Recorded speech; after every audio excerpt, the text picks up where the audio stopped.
சென்னையில் 5 கடற்கரைகளின் தூய்மை பணியை தனியாருக்கு வழங்க மாநகராட்சி முடிவு செய்திருக்கிறது. அண்மை செய்தியாக பார்த்து வருகிறோம். விவரங்களை செய்தியாளர் ராமச்சந்திரன் வழங்க கேட்கலாம். ராமச்சந்திரன் வணக்கம்.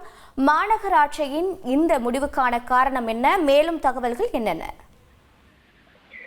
வணக்கம். சென்னையில் உள்ள 5 கடற்கரைகளின் தூய்மை பணியை தனியாருக்கு வழங்க சென்னை மாநகராட்சி முடிவு செய்து தீர்மானமாக நிறைவேற்றப்பட உள்ளது.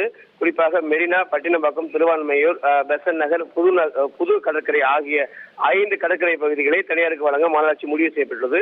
250 ஏக்கர் பரப்பளவு கொண்ட மெரினா கடற்கரையை ஒரு வருட காலத்துக்கு தூய்மை பணி மேற்கொள்ள 7,09,00,000 ரூபாய்க்கும், அதே போல பட்டினப்பாக்கம், பெசன்ட் நகர், திருவான்மையூர், புதுநகர் ஒட்டுமொத்தமாக 95 ஏக்கர் பரப்பளவு கொண்ட 4 கடற்கரைக்கும் ஒரு வருட தூய்மை பணியை மேற்கொள்ள 4,54,00,000 ரூபாயை செலுத்த வேண்டும் என்றும் தனியாருக்கு வழங்க முடிவு செய்யப்பட்டுள்ளதாகவும் இன்று அந்த தீர்மானமாக நிறைவேற்றப்பட உள்ளது.